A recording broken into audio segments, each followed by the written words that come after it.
वक्रतुंड महाकाय सूर्यकोटि समप्रभ निर्विघ्नं कुरु मे देवा सर्वकार्येषु सर्वदा नीलाञ्जन समाभासं रविपुत्रं यमाग्रजं छायामार्तण्डस्तम्भुतं तन्नमामि शनेश्वरं. जय श्री.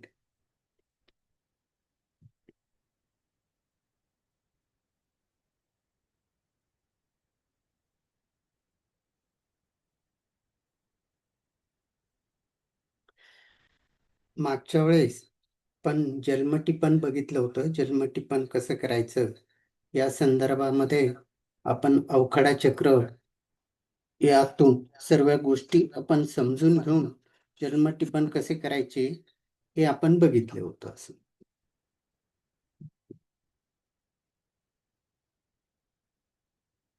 तर आज आपण जी सुरुवात करणार आहोत ती विवाह किंवा इतर कारणांसाठी आपण जे मुहूर्त बघतो, तर ते मुहूर्त नेमकं कसं काढायचे आणि त्या मुहूर्ताचा काय संबंध येतो या संदर्भात आपण आज बघणार आहोत. असं मी स्क्रीन शेअर करतो.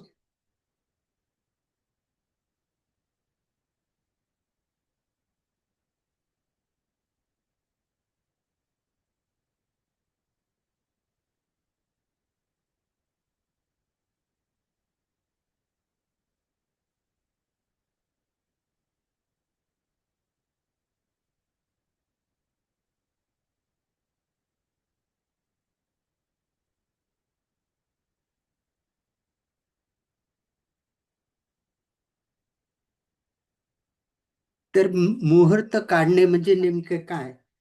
तर आपण बऱ्याच वेळेस मुहूर्ताचा विचार काही शुभ गोष्टींसाठी आपण करत असतो, की ज्या गोष्टी आपल्याला काही ठराविक असतं, जसं उद्घाटन करणं असतं किंवा वाहन खरेदी करणं असतं किंवा अशा अनेक गोष्टी असतात. त्यावेळेस हे मुहूर्त बघितले जातात. तर मुहूर्त म्हणजे काय? तर मुहूर्त म्हणजे एक शुभ वेळ असते. ज्योतिषशास्त्रामध्ये मुहूर्त म्हणजे शुभ वेळ. तर ती शुभ वेळेत आपण कोणतेही कार्य करत असतो आणि ती शुभ वेळेनुसारच मग त्या मुहूर्ताचा विचार केला जातो. आता मुहूर्त काढताना पंचांगातल्या जे 5 अंग आहे आपल्या पंचांगाचे त्याचा विचार केला जातो. म्हणजे जसं की मुहूर्त काढताना आपण तिथी, वार, नक्षत्र या गोष्टींचा विचार करून जी शुभ काळ असेल, त्या शुभ काळाच्या वेळेस आपण हे सत्कार्य करत असतो असं. तर नेमकं मुहूर्त आपण कधी काढतो? तर मुहूर्त आपण विवाहासाठी मुहूर्त काढत असतो. गृहप्रवेश करायचा असतो, त्यावेळेस मुहूर्त काढत असतो किंवा नामकरण, बारसं जे असतं त्यावेळेस मुहूर्त काढत असतो. मुंज जे असते आपले, मुंज करायची असते, त्यावेळेस आपण मुहूर्त काढत असतो असं. अ, किंवा शुभ काम असेल, जसं की दुकान किंवा नवीन वस्तू करायची असेल आपल्याला, व्यवसाय वगैरे त्याची सुरुवात करायची असेल, तर त्यावेळेस आपण या मुहूर्ताचा विचार करत असतो. आता हे नेमकं मुहूर्त म्हणजे काय हे आपण समजून घेतलंय. तर मुहूर्तामध्ये जे बघतो आपण ते तिथी, वार आणि नक्षत्र, योग, करण यांच्या सगळ्या या गोष्टीचा विचार करून आपण हे मुहूर्त काढत असतो. तर मुहूर्त काढताना आपण पंचांगामध्ये आपल्याला हे म्हणजे पूर्ण मुहूर्त काढून दिलेले असतात. आपण जे पान नंबर बघितलं 28 किंवा त्या पुढचे जे पान येईल, त्या पानावर खाली एक कॉलम असतो मुहूर्ताचा.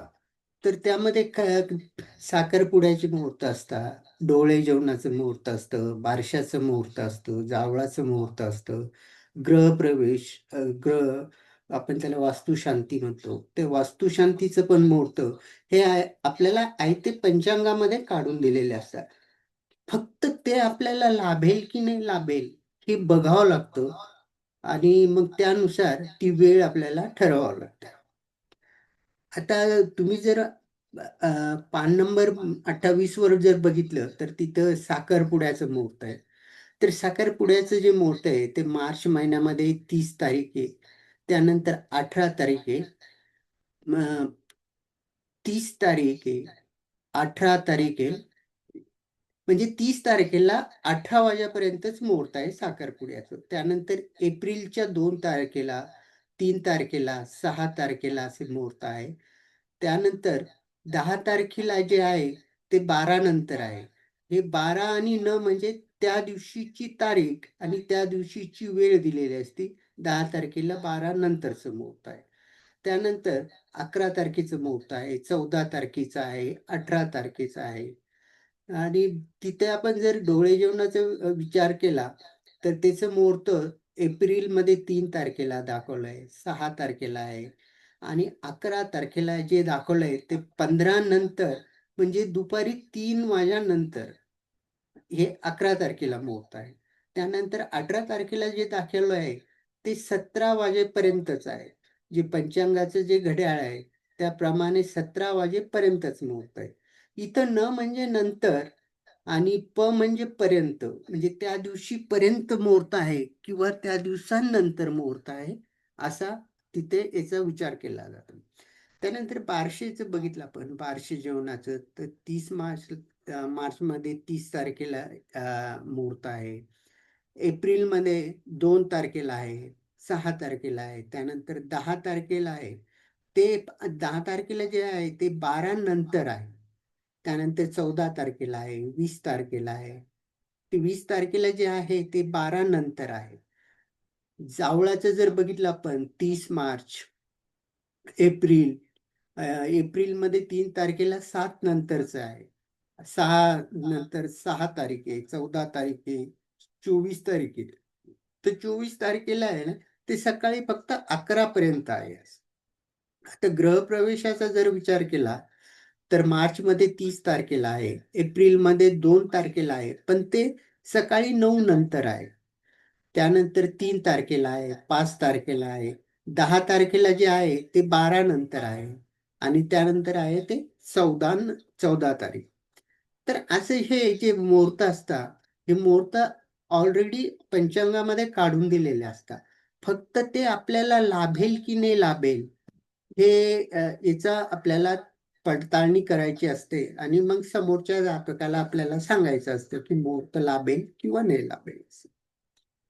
त्यानंतर आपण जर पुढे जर बघितलं, तर पान नंबर 21 लाच बघा, ग्रहप्रवेश आणि वास्तुशांतीचे मुहूर्त हे इथे दिलेले आहे. आता ग्रहप्रवेश आणि वास्तुशांती हे 2 विषय वेगवेगळे आहेत. ग्रहप्रवेश आणि वास्तुशांतीचा जर विचार केला, तर आपण ग्रहप्रवेश करतो म्हणजे एखादं नवीन घर बांधलेलं असतं, तर वास्तुशांती न करता आपण त्या घरात प्रवेश करतो.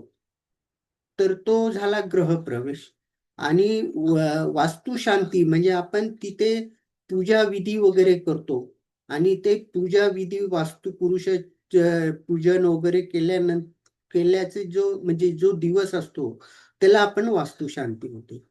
म्हणजे आपण ग्रहप्रवेश करू शकतो आणि गृहप्रवेश केल्यानंतर पण वास्तुशांती करू शकतो. तर ह्या दोघांचे पण जे मुहूर्त आहे, ते आपल्याला वेगवेगळे असतात. आता इथे जर या कॉलमचा जर विचार केला आपण नंबर 21 चा, तर इथं वैशाख महिन्याचं मुहूर्त दिलेलं आहे. अ, इथं तिथी आणि वार दिलेले आहे. तिथी आपली कोणती तिथी आहे, त्यानंतर वार कोणता आहे आणि इथं शू आणि इथे जे क दिसेल, म्हणजे हे जे पक्ष आहे, म्हणजे शुक्ल पक्षाची तिथी, तिसरी तिथी, तृतीया तिथी आणि जो वार येतो त्या दिवशी बुधवार, असा या कॉलमचा पूर्ण अर्थ आहे. तसे इथे जर बघितलं आपण, तर 2 तारीख कृष्ण पक्ष, दुसरी द्वितीया तिथी आणि त्या दिवशीचा पण वार येतो तो बुधवार.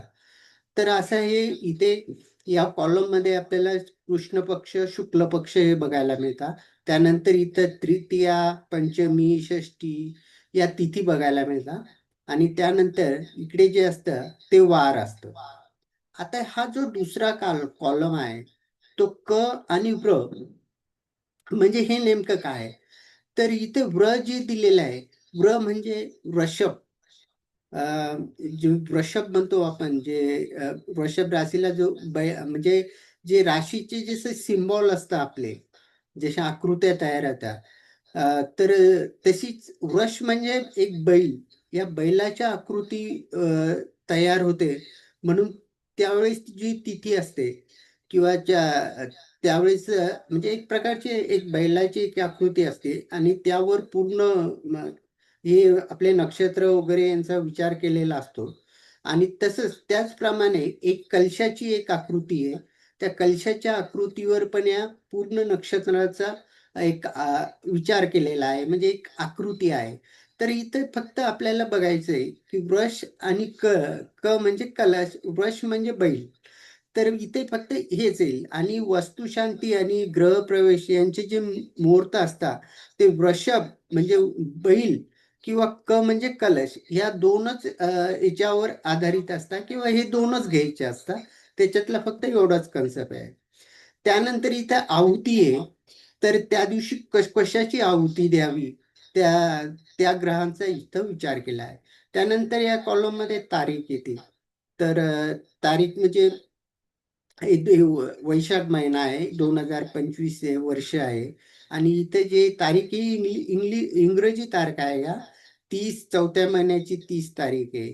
5व्या महिन्याची 2 तारीख आहे. 5व्या महिन्याची 3 तारीख आहे आणि त्याच दिवशी हे मुहूर्त आहे. तर हे मुहूर्त आपल्याला ऑलरेडी इथे काढून दिलेले असतात. फक्त आपल्याला ते लाभेल की नाही लाभेल हे बघायचं असतं. त्यानंतर इथं मर्यादा म्हणजे किती वाजेपर्यंतचं मुहूर्त आहे. तर ते इथे दिलेलं आहे, 12 वाजून 1 मिनिटापर्यंत आहे. नंतर 14 वाजून 4 मिनिटापर्यंत आहे. तर ही मर्यादा म्हणजे वेळ, इथं वेळ दिलेली आहे. त्यानंतर त्या दिवशी चंद्र कोणत्या राशीत आहे ते इथे दिलेले आहे. आता हे बघा, 30 तारखेला चंद्र वृषभ राशीत आहे. त्यानंतर 2 तारखेला मिथुन राशीत आहे. त्यानंतर 3 तारखेला अ, कर्क राशीत आहे. तर हे चंद्र राशी प्रवेश दिलेलं आहे.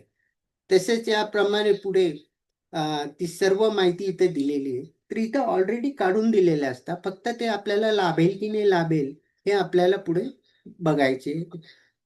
ते प्रत्येक वेळेस काढण्याची गरज नाही. मुहूर्त हा काढून दिलेला असतो पंचांगामध्ये. आणि किती चांगली गोष्ट आहे बघा, प्रत्येक वेळेस आपल्याला स्वतः मुहूर्त काढणं म्हणजे आपल्याकडनं चुका होण्याचा संभव असतो. तर हे मुहूर्त ऑलरेडी काढून दिलेले आहेत. त्यामध्ये नक्षत्राचा करण, योग, वार, तिथी यांच्या सगळ्यांचा विचार करून एक शुभ वेळ दिलेली असते. फक्त ते आपल्या राशीनुसार आपल्याला लाभेल की नाही लाभेल तेवढं चेक करून मग त्यातल्या आपल्याला तारखा निवडायच्या असतात.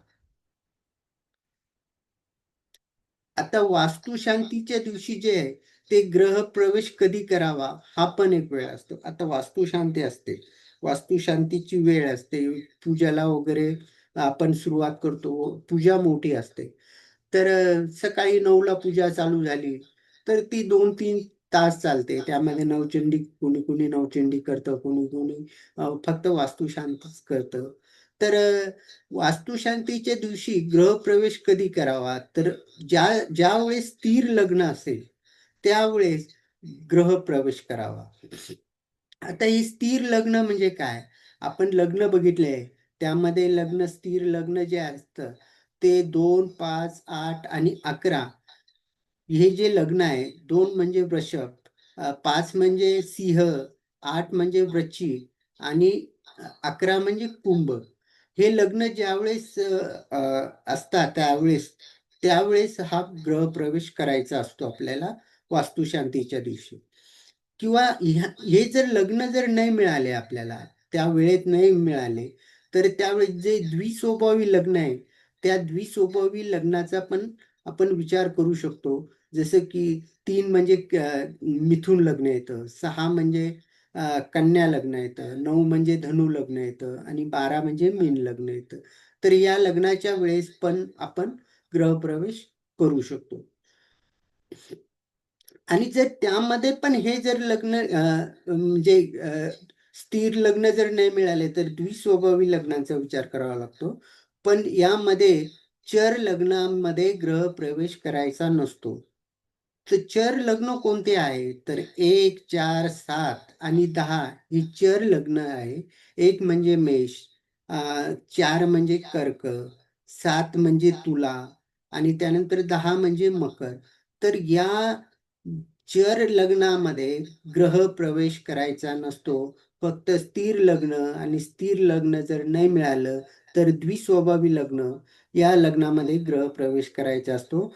तर फक्त चर लग्नामध्ये ग्रह प्रवेश हा करायचा नसतो. आता त्यानंतरच पुढे पान नंबर 22 वर भूमिपूजन व पायाभरणी मुहूर्त आहे. आता भूमिपूजन आपण केव्हा करतो? तर भूमिपूजन ज्यावेळेस आपण घर बांधायला, वास्तू बांधायला ज्यावेळेस आपण सुरुवात करतो, त्यावेळेस भूमिपूजन करतो. तर ते भूमिपूजनाचे पण जे मुहूर्त आहे, ते इथे काढून दिलेले आहे. जसे इथे शुक्ल पक्ष आहे, तिथी चतुर्थ तिथी आहे, चतुर्थी आहे आणि वार गुरुवार आहे आणि त्या दिवशी तारीख 1 तारीख आहे. 5व्या महिन्याची 1 तारीख आहे. नक्षत्र कोणतं येतं तर मृग नक्षत्र येतं. मर्यादा कुठपर्यंत आहे म्हणजे किती वाजेपर्यंत आपण भूमिपूजन करू शकतो तर 11 नंतर आणि 14 पर्यंत 1 तारखेला. त्यानंतर 8 तारीख आहे तर 8 तारखेला आपण किती वाजेपर्यंत करू शकतो? तर सकाळी 6:36 करू शकतो. एवढ्या सकाळी शक्य नसतं कोणाला. तर मग त्यावेळेस आपण त्यांना 10 तारीख देऊ शकतो. 10 तारखेला आपण 16 वाजेपर्यंत मुहूर्त आहे. या 16 वाजेपर्यंत आपण कधी पण भूमिपूजन करू शकतो. असं भूमिपूजनाचं आणि पायाभरणीचं पण मुहूर्त ऑलरेडी आपल्याला पंचांगातून काढून दिलेलं असतं. त्यानंतर मूर्तीपूजन आणि प्रतिष्ठापनेचे मुहूर्त असतं. मूर्तीपूजन एखाद्या मंदिराचं बांधकाम वगैरे झालं, तर त्या मूर्तीची पूजा करावी लागते. तिचा अभिषेक वगैरे खूप मोठी पूजा असते ती मूर्तीपूजा. तर ती मूर्ती पूजा पण जे आहे, ते विशेष नक्षत्रात किंवा विशेष महिन्यामध्ये विशेष देवांच्या पूजा असतात. आता इथे जर बघितलं आपण पान नंबर 22 वर दिलेलं आहे. तुम्ही चेक करा पान नंबर 22 वर. त्यामध्ये चैत्र महिन्यामध्ये सर्व देवांसाठीची जी पूजा विधी वगैरे आपण हे करू शकतो. त्यामध्ये शुक्ल पक्षामध्ये पंचमी तिथी येते, वार बुधवार येतो.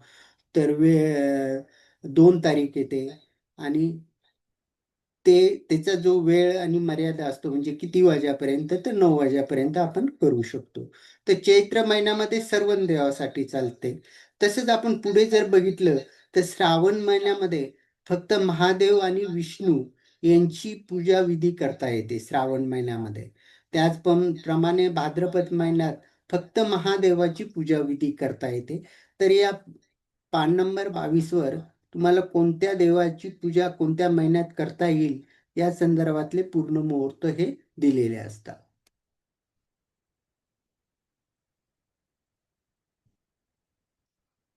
आता दिनविशेष पान नंबर 28 वर जर बघितलं तर आपल्याला पूर्ण हे रोजच्या दिवसाचे मुहूर्त दिलेले असतं, की आज हा दिवस कुठपर्यंत चांगला आहे, कुठपर्यंत म्हणजे या दिवशी कुठपर्यंत हे करायला पाहिजे आपण, कोणत्या गोष्टी. तर तुम्ही पेज नंबर 28 बघा.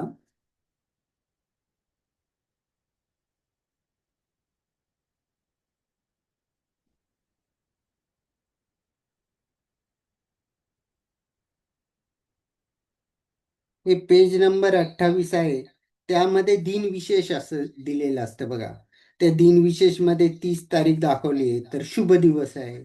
31 तारीख आहे, क्षय तिथी आहे त्या दिवशी. आणि तर एप्रिल महिन्याची 1 तारीख आहे.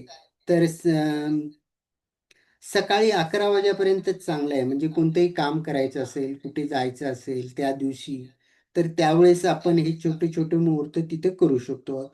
त्यानंतर 2 तारीख जी दिलेली आहे, ते 9 नंतर चांगला दिवस आहे. 3 तारीख उत्तम दिवस आहे. 4 तारीख हा उत्तम दिवस आहे. 5 तारीख 8 नंतर चांगला आहे. तर हे रोजच्या दिवसाचे मुहूर्त पण आपल्याला काही शुभ कार्य वगैरे करायचं, एखाद्या महत्त्वाच्या ठिकाणी वगैरे जायचं, तर त्यावेळेस पण आपण जे इथं दिनविशेष दिलेलं असतं, या दिनविशेषचा उपयोग करून आपण त्या कामाची सुरुवात वगैरे करू शकतो किंवा त्या कामामध्ये पुढे कसं अग्रेसर व्हायचं याविषयी आपण तिथून माहिती घेऊन कामामध्ये शुभ अशुभ असं बघू शकतो असं. तर यामध्ये पुढे मुहूर्ताचे आपण प्रकार बघू. मुहूर्त आणि काय असतं आणि मुहूर्ताचे प्रकार कसे असतात. आता मुहूर्त बघतो आपण ज्यावेळेस पत्रिका वगैरे येतं आपल्याला लग्नाच्या, तर ते त्यात लिहिलेलं असतं गोपाल मुहूर्त, अभिजित मुहूर्त, गोरोज मुहूर्त. तर हे नेमकं काय आहे असं? तर मुहूर्ताचे बघा 3 प्रकार असतात. पहिला जर बघितलं आपण, तर गोपाल मुहूर्त असतं. आता गोपाल मुहूर्त काय आहे? तर गावाच्या सूर्योदयानंतर 2 मिनिटे. म्हणजे गावाचा सूर्योदय. आपण ज्या गावात राहतो, त्या गावात सूर्योदय जेव्हा दिसतो, त्यानंतर फक्त 2च मिनिटे असतात. तर एवढे सकाळी आणि एवढे सकाळी तर आपल्याकडनं शक्य नसतं असं. पण हे मुहूर्त जे गोपाल मुहूर्त जे म्हणतात, ते गावात ज्यावेळेस सूर्योदय होईल, ज्यावेळेस आपल्याला सूर्योदय दिसेल, त्याच्यानंतर फक्त 2च मिनिटं असतं. ते मुहूर्त असतं. तर हे मुहूर्त बऱ्याचशा ठिकाणी घेतच नाही, कारण 2 मिनिटामध्ये काय होणार आहे असं. आणि त्यानंतर हे असतं दुसरं अभिजित मुहूर्त. आता अभिजित मुहूर्त म्हणजे काय? तर अभिजित मुहूर्त म्हणजे गावाच्या मध्यान्हाची वेळ. म्हणजे गावात ज्यावेळेस सूर्योदय होईल, ते सूर्योदयाचा जो मध्यांक असेल, म्हणजे सूर्योदय जर सकाळी 6 वाजता झाला, तर 6चा मध्यांक म्हणजे जे आपण 24 तास धरले, तर हे मध्यांकांची वेळ शक्यतो दुपारीच येते. 12:20, 12:30, 1:50 म्हणजे थोडक्यात की दुपारची वेळ असं आपण त्याचा विचार करू शकतो. आणि त्यानंतर येतं गोरोज मुहूर्त.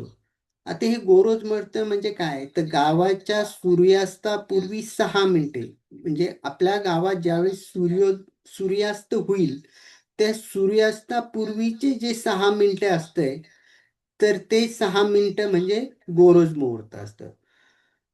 आता फक्त यामध्ये एक ऑप्शन आहे, की गुरुवारी गावाच्या सूर्यास्तानंतर पण 2 मिनिटे धरली जातात असं.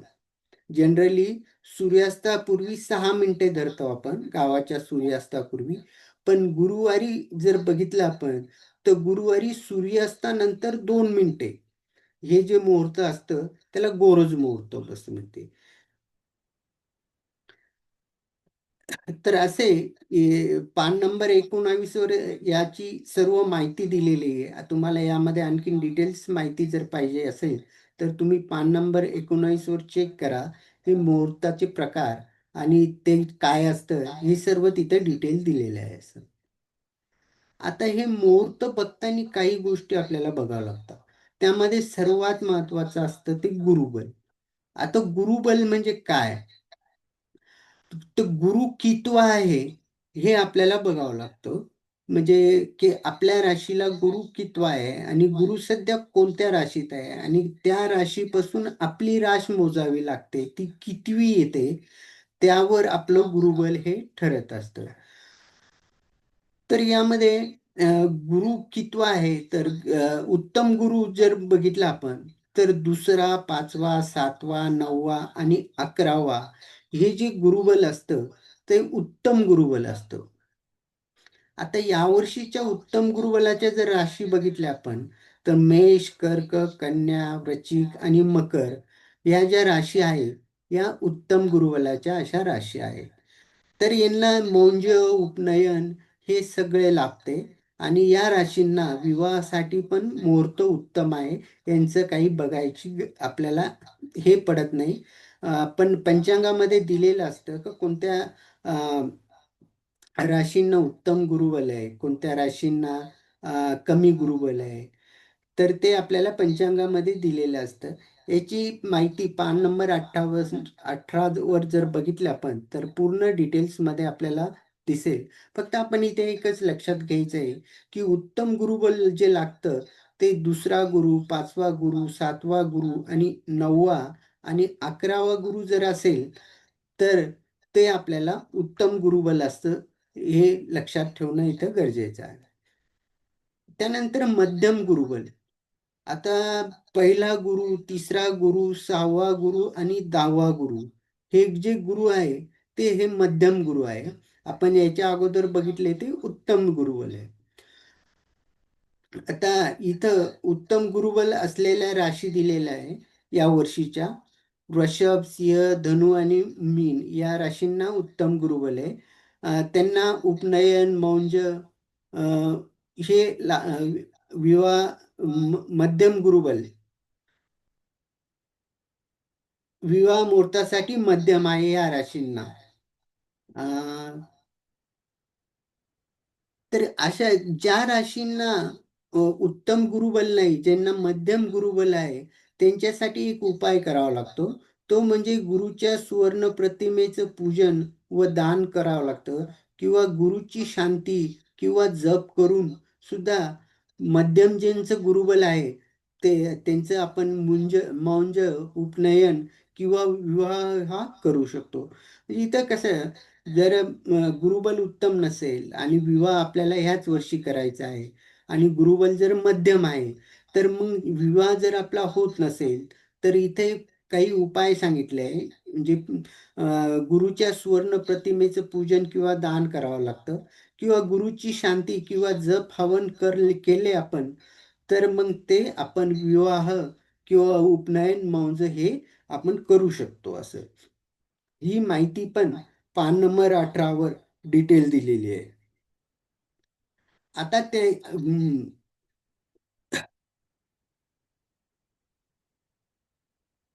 मुहूर्त बघताना जसं गुरुचं गुरुबल आपलं बघणं गरजेचं आहे, तसं सर्वात महत्वाचं आहे ते चंद्रबल. तर कारण चंद्रबल जर असेल, तर आपण उत्तम मुहूर्त हे चंद्रबलाहून किंवा गुरुबलाहून उत्तमरित्या काढू शकतो. तर सर्वात जास्त जो वापर होतो मुहूर्तामध्ये, तो चंद्रबलाचा. आता हे चंद्रबल जे आहे, तर हे चंद्रबल म्हणजे काय? तर ज्या दिवशी आपल्याला मुहूर्त काढायचंय, ज्या दिवशीची तारीख आहे, सपोज आजची तारीख आहे, तर त्यामध्ये आज चंद्र हा कोणत्या राशीत आहे हे बघणं गरजेचं आहे. आणि चंद्र ज्या राशीत आहे, त्या राशीपासून आपली रास कितवी येते, तर त्यावेळेस ते कळतं. सपोज आज चंद्र वृषभ राशीत आहे. वृषभ राशी 2 नंबरची रास आहे. तर वृषभ आणि त्या आपली जर रास मिथुन आहे, तर वृषभ नंतर मिथुन येते. तर मग तो आपल्याला पहिला चंद्र पहिला चंद्र झाला असं आपण म्हणू शकतो. म्हणजे वृषभ पासून आपली रास किती, आपली रास जर वृषभ पासून चौथी असेल, कर्क असेल, तर म्हणजे आपल्या राशीचा चंद्रबल जो आहे, तो दुसरा चंद्र झाला आपल्या राशीला. असं त्याचं आपल्या राशीचं आणि चंद्र ज्या राशीत आहे, ज्या दिवशी आहे, त्या दिवशी बघणं गरजेचं आहे.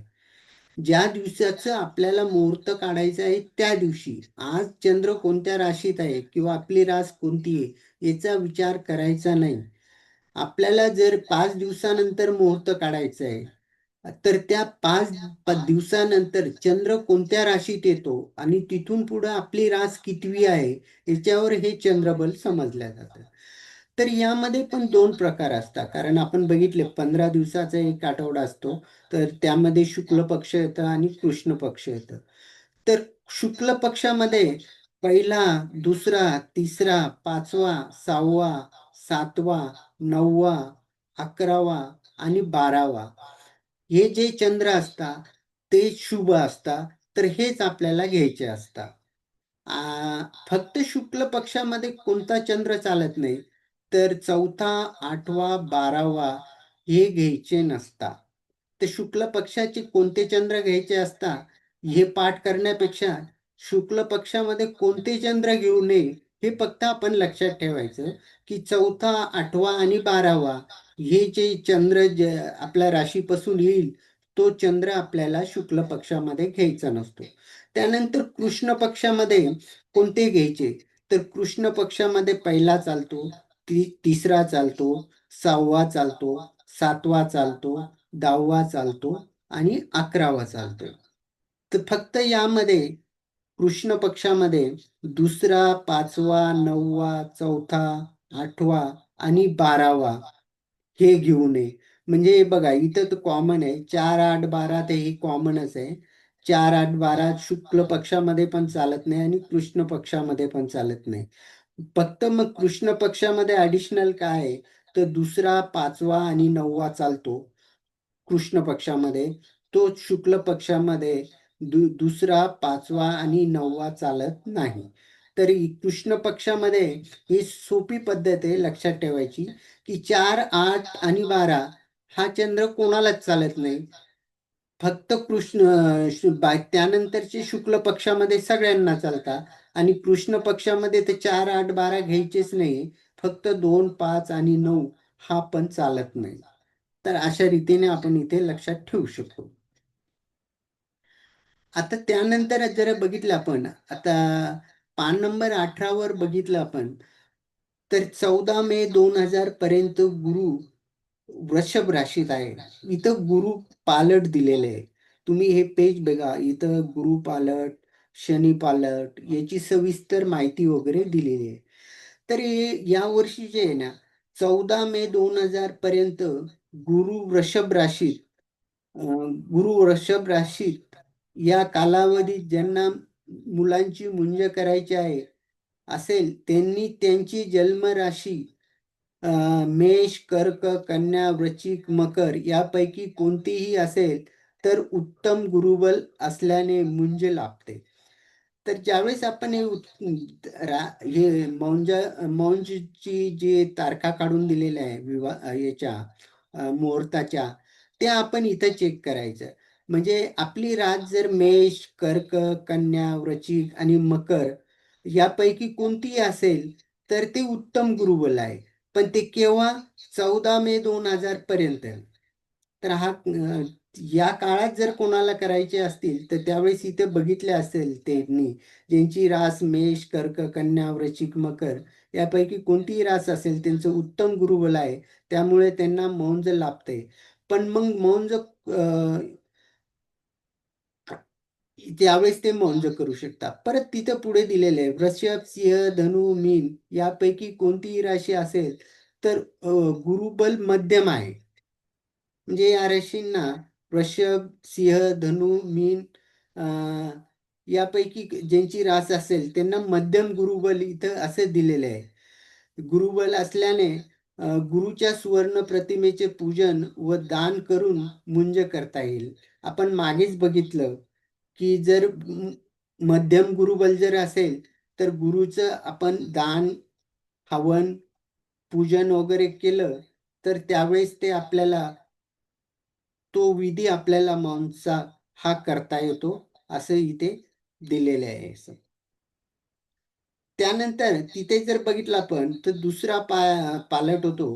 तर इथे दिलेलं असतं बघा, 15 मे पासून 18 मे पर्यंत 2000 पर्यंत गुरु मिथुन राशीत असल्याने या कालावधीत ज्यांना मुलांची मुंज करायची असेल, त्यांच्या जन्मराशी वृषभ, सिंह, सिंह, तुला, धनु, कन्या यापैकी कोणतीही असेल तर उत्तम गुरुबल आहे. म्हणजे पान नंबर 18 वर तिथे बघायचं आपण, की त्यावेळेस जो गुरु आहे, तो कोणत्या राशीत आहे आणि तिथेच लिहिलेलं असतं आपल्याला, की कोणत्या राशीला उत्तम गुरुबल आहे आणि कोणत्या राशीला मध्यम गुरुबल आहे. आणि फक्त यामध्ये 4, 8, 12 हे घ्यायचे नसतात. त्यांना चालत नाही. त्यानंतर मुहूर्तामध्ये रवी बलाचा पण विचार केला जातो. पण रवी बलाला एवढं फारसं महत्त्व दिल्या जात नाही. कारण रवी बल जे असतं ते फक्त अ, एका वेळेस 4 राशींनाच असतं. त्यामुळे अडचणी खूप येतात. काही-काही लोकं रवी बलाचा पण विचार करतात. पण काही बऱ्याच ठिकाणी फक्त गुरुबल आणि सर्वात महत्त्वाचं हे चंद्रबल बघितलं जातं. तर रवी बल कोणता चालतो? तर 3रा, 6वा, 10वा आणि 11वा हे रवी बल विचारात घेतले जातात. ते रवी बल असलेल्या राशीत पण दिलेल्या आहे तिथे आणि बाकीच्या राशींना रवी बल नसतं. त्यामुळे रवी बलाचा जास्त उपयोग कोणी करत नाही आणि ज्यांना करायचं आहे त्यांनी फक्त रवी आपला 3रा, 6वा आणि 10वा आणि 11वा असला पाहिजे. त्यावेळेस आपण ते मुहूर्त काढू शकतो.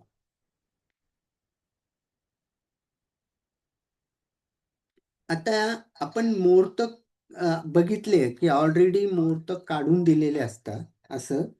आणि त्यानंतर आता हे मुहूर्त काढायचं, तर मुहूर्त आपल्याला लाभेल की नाही लाभेल हे आपल्याला कसं कळेल? तर ते कसं काढायचं आपण? तर पान नंबर 16 वर मुख्य का मुख्य का कालातील शके 1947 मुहूर्त हा एक कॉलमचा टेबल दिलेला आहे. तिथून आपण हे मुहूर्त काढू शकतो. तर आता ते कसे काढायचे बघा. आता पान नंबर 16 वर जे कॉलम आहे तो आपण पहिले समजून घेऊ. इथे जे दिलेले असतं ते तिथी आणि वार हे दिलेले असतं. आता हे चैत्र महिना आहे, त्यानंतर वैशाख महिना आणि ज्येष्ठ महिना असा हा महिना इथे दिलेला असतो. त्यानंतर हे शु म्हणजे काय, तर शु म्हणजे शुक्ल पक्ष आणि इथं कृ म्हणजे कृष्ण पक्ष. त्यानंतर इथे हे 5 म्हणजे काय, तर ही तिथी आहे, पंचमी तिथी आहे. आणि त्या दिवशी काय आहे तर बुधवार आहे. आता ही आणि त्याच समोर इथून इंग्रजीतून तारखा दिलेल्या असतात बघा. आता 2 तारीख आहे, चौथ्या महिन्याची 2 तारीख आहे. तर त्या दिवशी काय आहे तर शुक्ल पक्ष आहे आणि पंचमी तिथी आहे आणि वार बुधवार आहे. आणि त्यानंतर इथे लग्न दिलेले आहे की त्यावेळेस कोणतं लग्न आहे, तर ते लग्न आपण इथून बघू शकतो. तर त्यामध्ये आता इथे दिलेले आहे सोलापूरचं पंचांगानुसार कमी म्हणजे कमाल मिनिट म्हणजे टाइम दिलेले आहे. सोलापूरसाठी हा टाइम आहे, हा पुण्यासाठीचा टाइम आहे आणि हा मुंबईसाठीचा टाइम आहे. आणि त्यानंतरचा जो कॉलम आहे तर चंद्र राशी प्रवेश आहे, की म्हणजे चंद्र कोणत्या राशीत आहे ते इथे दिलेले आहे. 2 तारखेला चंद्र हा वृषभ राशीत आहे, 7 तारखेला कर्क राशीत आहे. त्यानंतर वैशाख महिन्यामध्ये 1 तारखेचं जे मुहूर्त आहे तर त्यावेळी चंद्र मिथुन राशीत आहे.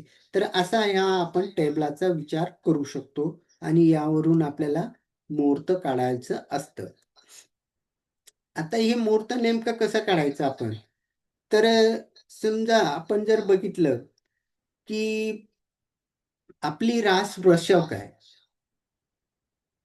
आपली जी रास आहे किंवा जातकाची जी रास आहे ती वृषभ रास आहे. तर वृषभ रास आहे, तर आपल्याला याचं माघ आणि फाल्गुन महिन्यामध्ये आपल्याला मुहूर्त काढायचे. तर मग ते मुहूर्त कसं काढता येईल आपण हे बघू शकतो.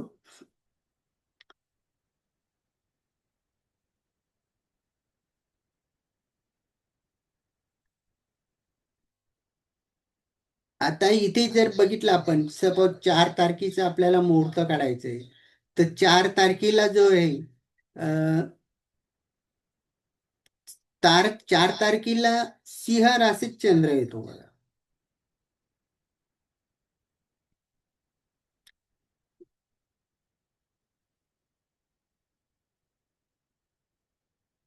4 तारखेला सिंह राशीत चंद्र येतो.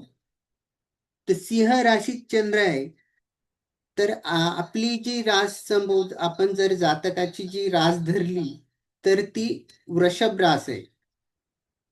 तर मग वृषभ रास आहे. आता वृषभ पासून सिंह मोजायचा.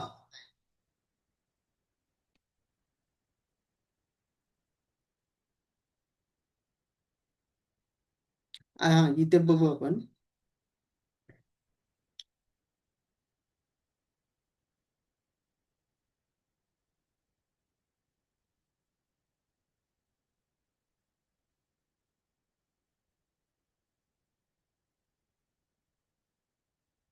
वृषभ वृषभ रास धरली आपण बटूकची.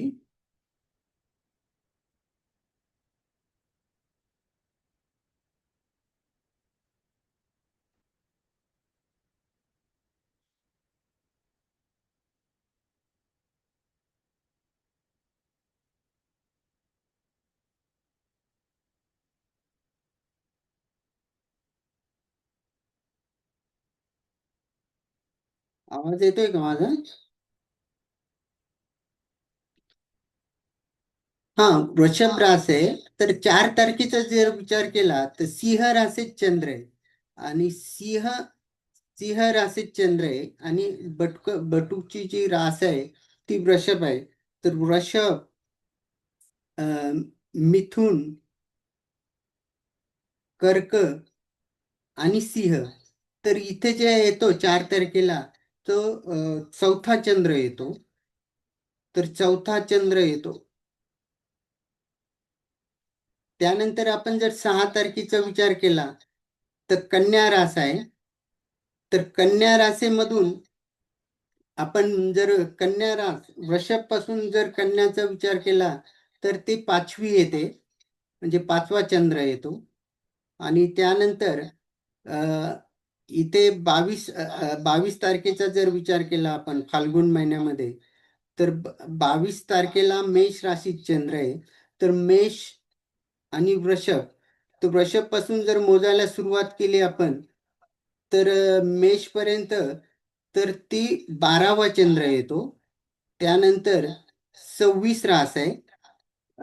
सॉरी 26 तारीख आहे आणि मिथुन एक चंद्र आहे. मिथुन राशीत चंद्र आहे. आणि आपली बटुकची जी रास आहे जातकाची ती वृषभ आहे. वृषभ आणि मिथुन, तर हा दुसरा चंद्र आहे आपल्याला 26 तारीख. तर आणि त्यानंतर 27ला जर बघितलं आपण, तर 27ला मिथुन राशीत आहे.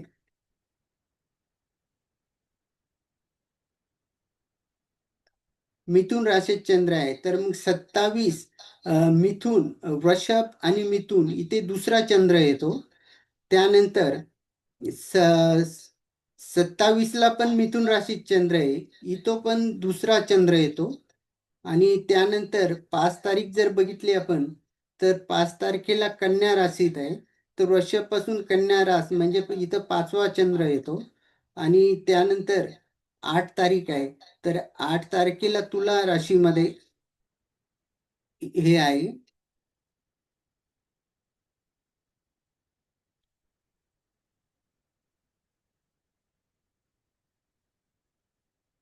तुला मिथुन.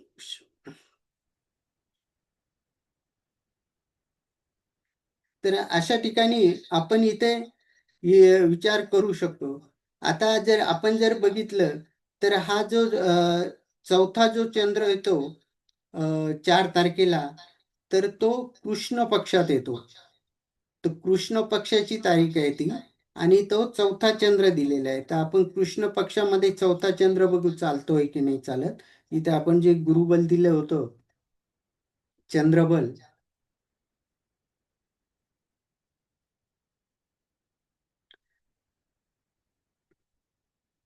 तर चौथा चंद्र हा शुक्ल पक्षात आहे. आणि आपण बघितलंय की 4, 8 आणि 12 हे कोणत्याच पक्षामध्ये जर असेल तर चालत नाही. त्यामुळे आपण इथं जर विचार केला तर 4 तारीख ही चालणार नाही, कारण इथे चौथा चंद्र येतो. त्यानंतर 6 जर बघितलं आपण, तर 6वा चंद्र बघू आपण.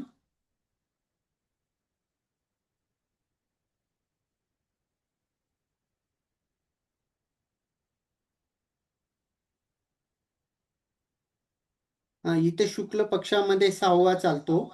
कृष्ण पक्षामध्ये 6वा चालतो. म्हणजे 6वा जो चंद्र आहे तो चंद्र इथे आपल्याला चालेल. म्हणजे इथे जर बघितलं आपण, तर आपल्याला इथे 26 ची तारीख आहे ती चालेल. सव्वा ही 26 तारीख चालेल. त्याच्यानंतर 27वी तारीख आहे, तर दुसरा चंद्र हा सगळ्यांनाच चालतो. तर दुसरा चंद्र पण इथे आपल्याला चालता येईल. ही तारीख पण आपण काढून देऊ शकतो. त्यानंतर अं, 5 तारीख आहे, तर ती 5 तारीख पण चालते. नाही सॉरी, पण ही कृष्ण पक्षात आहे. तर कृष्ण पक्षामध्ये ही तारीख चालणार नाही. आणि फक्त ही जी 8 तारीख आहे, ती ही 8 तारीख चालेल. ही 8 तारीख चालेल. म्हणजे 26, 27 आणि 8 या तारखे आपण देऊ शकतो त्यांना. यामध्ये त्यांना जेव्हा ज्यांचं हे असेल ते तिथे आपण त्यांना सांगू शकतो की ह्या तारखे चालतील. आता हे तर तारखेचं झालं, पण आपल्याला याच्यामध्ये वेळ पण सांगणं गरजेचं असतं किंवा वेळ कशी काढायची म्हणजे किती वाजेपर्यंत चालेल. तर आपण वेळेचं जर बघितलं इथे, तर वेळेचं बघण्यासाठी आपल्याला जो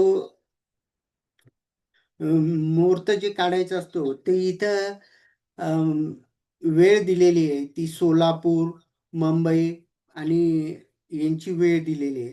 तर तर तो जो वेळ असतो, तर तो सोलापूरसाठी 9:11 चालते. अ, आता 4 तारीख जर चालणारी असेल, तर सोलापूरसाठी 9:11 चालते. त्यानंतर मग पुण्यासाठी 9:19 चालते आणि अ, मुंबईसाठी 9:23 चालते. तर हे त्या त्या भागातल्या ह्या गोष्टी आहेत. पण मग नेमकं आपण आपण आपला वेळ कसा ठरवायचा?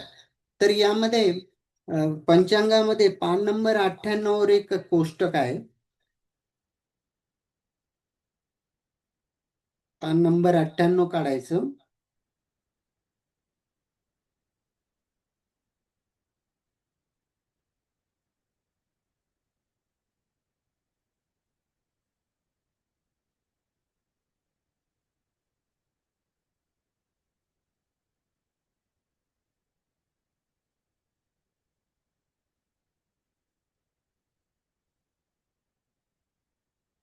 पान नंबर 98 वर विविध लग्नाची लग्न समाप्ती काढण्याचे कोष्टक आहे.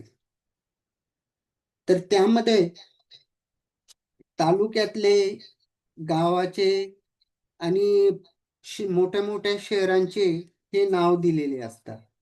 त्याच्यामध्ये तिथे इकडे गावाचं नाव आहे आणि त्यानंतर लग्न आहे इथं मेष, वृषभ, मिथुन ते डायरेक्ट मीनपर्यंत. तर गावाचं नाव सपोज मग आता हे मुहूर्त बघितला आपण आणि इथला वेळ पण बघितला, तर हे सोलापूरसाठीचं जे मुहूर्ताची जी वेळ असेल तीच धरायची. त्यानंतर मग आपल्या गावाचं नाव बघायचं. समजा हेच मुहूर्त मला अक्कलकोटसाठी जर काढायचं असेल, तर मग ते काय येईल? तर पहिलंच गावाचं नाव आहे अक्कलकोट आहे असं दिलेलं आहे. तर त्यामध्ये आपण इथे बघितलंय की लग्न मीन आहे आणि सोलापूरचा टाइम आहे जो 9:11 आहे. तर अक्कलकोटमध्ये जो मीन लग्न आहे ते मीन लग्न बघायचं. ते मीन लग्नामध्ये -1 आहे बघा. अक्कलकोटची जे गावाचं नाव आहे त्याच्यासमोर जे लग्न दिलेले आहे ते लग्न बघायचे. त्यामध्ये मीन लग्न आहे. तर मीन लग्न -1 आहे. तर हे 9:11 आहे जे सोलापूरसाठी दिलेले आहे. त्याच्यातून 9:11 -1 करायचा. तर हे जे मुहूर्ताचा जो वेळ असेल तो 9:10 हा असेल. आता त्याच जर बरोबर जर मला जर अहमदनगरचं मुहूर्त काढायचं, तर अहमदनगरवर मीन लग्न बघायचं. इथे जे लग्न आहे या कोष्टकात, जे लग्न येतं तेच लग्न आपल्याला बघायचं असतं आणि वेळ प्लस मायनससाठी फक्त सोलापूरचीच धरायची असते. तर प्लस मध्ये आपण अहमदनगरचं अहमदनगरचं बघितलं मीन लग्न, तर +4 येतं तिथे. तर ते 4 या 9:11 प्लस करायचे. मायनस असेल तर मायनस करायचे आणि प्लस असेल तर प्लस करायचे. ते 4 आपण जर प्लस केले तर 9:15 ही वेळ आपल्याला त्या दिवशीच्या तारखेच्या मुहूर्ताची कळेल. त्याचप्रमाणे आपण जर इथे आणखी जर बघितलं, की औरंगाबादसाठीचं जर मुहूर्त काढायचं आपल्याला, तर मीन लग्न आहे, तर मीन लग्नाच्या खाली जे +1 दिलेलं आहे बघा. तर या 9:11 ते प्लस करायचं. मायनस असेल तर मायनस करायचं. प्लस असेल तर प्लस करायचं. म्हणजे 9:11 जर प्लस केलं आपण, तर 9:12 असं हे मुहूर्त आपल्याला इथे दिसायला मिळतं. इथे भरपूर आहे असे शहरांचे, मोठमोठ्या शहरांचे, जिल्ह्याचे, काही वेळेस तालुक्यांचे असे नावं दिलेले. तर इथून या पान नंबर 98 आपण या कोष्टकातून आपल्या गावाचं मुहूर्त हे आपण व्यवस्थितरित्या काढू शकतो आणि हे ते आपण जातकाला देऊ शकतो. त्यानंतर हे झालं उपनयन किंवा मौंज कोर्टच. तर मग आता विवाहाचं मुहूर्त कसं काढायचं? तर जसं आपण एका जातकाची तारीख घेतली आपण, ती म्हणजे जन्म रास घेतली, ती वृषभ घेतली. तसेच विवाहाचे मुहूर्त काढत असताना आपल्याला दोघांचं मुहूर्त काढायचं. मुलीच्या राशीप्रमाणे मुहूर्त काढायचं आणि मुलाच्या राशीप्रमाणे मुहूर्त काढायचं. निश्चितच दोघांच्या वेगवेगळ्या हे तारखा येतील. पण ज्या एक तारीख येईल, दोघांची एक तारीख सेम येईल, त्या तारखेचं त्यांचं लग्नाचं मुहूर्त मिळू शकतो. जसं की मुलाच्या लग्नासाठीचं जर मुहूर्त आलं 2, 5, 8 आणि 12 आणि मुलीच्या याच्यात जर कधी आलं 3, 5, 8 आणि 14, तर 5, 8 हे दोघांकडे पण कॉमन आहे. तर मग त्या दोघांची 2 तारीख आपण त्यांना काढून देऊ शकतो. तुम्ही 5 तारखेला विवाह करू शकता किंवा 8 तारखेला असं करू शकता. सेम हे याच पद्धतीने काढायचं दोघांचं पण. आणि दोघांच्या ज्या तारखा सारख्या येतील त्या तारखा आपण त्यांना सांगू शकतो की या ज्या तारखा आहे, या तारखेच्या दिवशी तुम्ही तुमचा विवाह वगैरे करू शकता. अशा रीतीनं आपण हे मुहूर्त काढून देऊ शकतो. यामध्ये ऑलरेडी दिलेलेच असतात सर्व मुहूर्त. फक्त ते आपल्याला राशीनुसार लाभेल की नाही याचा आपल्याला विचार करायचा असतो. आणि त्यावेळी चंद्र कोणत्या राशीत आहे आणि तिथून आपली रास कोणती, आणि जे सांगितलेले आहे 4, 8, 12 हे चालत नाही चंद्रबलाच्या या राशी, तर त्या राशी घ्यायच्या नसता. आणि बाकीचे जे कॉमन येतील, जिथं कृष्ण पक्षाच्या येतील ते तो कृष्ण पक्षाचा चंद्र घ्यायचा असतो. आणि जिथे शुक्ल पक्षाचे दिलेले आहे त्या शुक्ल पक्षाचा चंद्र घ्यायचा असतो. तर तुम्ही याची चांगली प्रॅक्टिस करा. हे तुम्हाला एकदा समजणार नाही, 2-2, 3-3 वेळेस व्हिडिओ बघा. त्यानंतर तुम्ही फुल प्रॅक्टिस करा. एकदा तुम्हाला येणार नाही, तुम्हाला कन्फ्यूज होईल. पण तुम्ही जर प्रॅक्टिस केली तर खूप सोपं आहे. चंद्र कोणत्या राशीत आहे तिथून आपली रास कितवी आहे आणि आपण जो टेबल दिलेला आहे त्या टेबलचा स्क्रीनशॉट काढून घ्या. आणि त्याहून मुहूर्त कसं काढायचं आणि मुहूर्ताचा वेळ कसा काढायचा याची तुम्ही चांगल्या रीतीने प्रॅक्टिस जर केली तर ते होईल. सुरुवातीलाच एकदा समजून घ्या, प्रयत्न करा, प्रॅक्टिस करा, फुल प्रॅक्टिस करा आणि मग प्रॅक्टिस केल्यानंतर होईल. यामध्ये काही एवढं मोठं रॉकेट सायन्स नाही आहे. फक्त चंद्र कोणत्या राशीत आहे आणि तिथून पुढे आपली रास कितवी ही मोजायची. त्यानंतर कोणती रास, शुक्ल पक्षामध्ये कोणता चंद्र चालतो, कृष्ण पक्षामध्ये कोणता चंद्र चालतो ते बघायचं. आणि त्या तारखा त्या आपण त्यांना द्यायच्या समोरच्याला. आणि लग्नासाठीचं मुलाच्या वेगळ्या तारखा काढायच्या याच पद्धतीने, मुलींच्या वेगळ्या तारखा काढायच्या आणि दोघांच्या ज्या कॉमन तारखा येतील त्या त्यांना आपण लग्नासाठी देऊ शकतो. आणि ज्यांची मुंज वगैरे चालत नाही, मध्यम गुरुबल आहे, त्यांच्यासाठी पूजा आणि दान सांगितलं आहे. ते दान आणि पूजा जर केली तर ते पण विवाह वगैरे करू शकता. आणि ज्यांचं उत्तम गुरुबल आहे त्यांना तर बघायचा विषयच नाही, ते त्यांचा विवाह किंवा म्हणजे त्यांना लाभतं आणि ते त्यावेळेस करू शकता. अशा रीतीने आपण इथे मुहूर्ताचं चॅप्टर हा इथे क्लिअर केलेला आहे. आता पुढच्या वेळेस आपण जे आहे ते फलादेश कसा करायचा आणि फलादेश करताना कोणकोणत्या गोष्टीचा विचार केला जातो आणि कोणत्या ग्रहाचा कोणत्या भावामध्ये काय फलादेश असतो त्याचा आपण सर्व विचार करणार आहोत. फक्त विनंती एवढीच आहे आपल्याला की मागचा जो सिलेबस झालेला आहे तो पूर्णपणे रिव्हिजन करा. आता पुढे तुम्हाला अडचण येता कामा नये.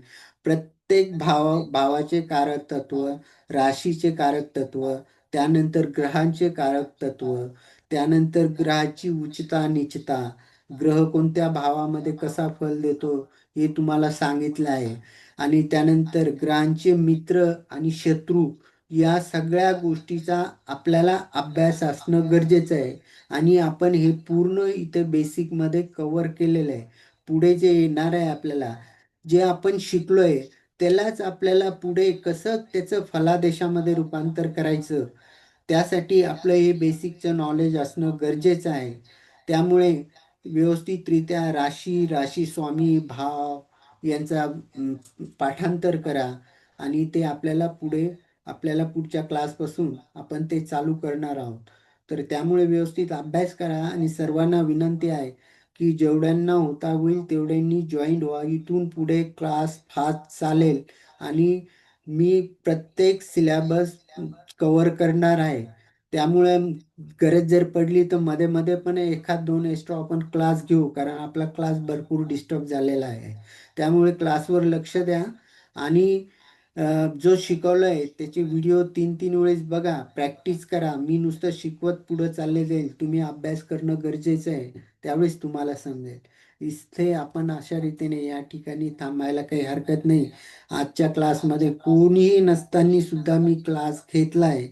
आणि मागे आपल्याला काही अशा अडचणी आल्या होत्या त्यावेळेस क्लास नाही घेता आला. तर आता इथून पुढे रेग्युलर चालू राहील. कोणी क्लासमध्ये असो किंवा नसो, मला त्याच्याशी काहीही घेणं नाही. मी 8:30ला क्लास चालू करेल, 9:30 पर्यंत.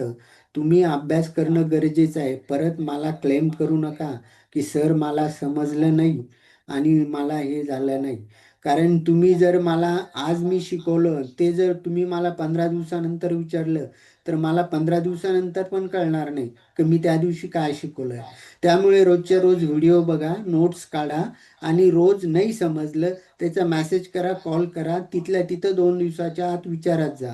कारण एकदा कोणतीही गोष्ट ताजी ताजी असते त्यावेळेस ते बरं वाटतं. आणि मागे जर गेलं तर तो मागे झालेला अभ्यासक्रम असतो.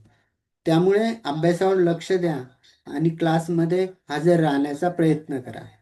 ठीक आहे, तर अशा रीतीने आपण इथे आज थांबतोय. थांबायला काही हरकत नाही. शुभरात्री.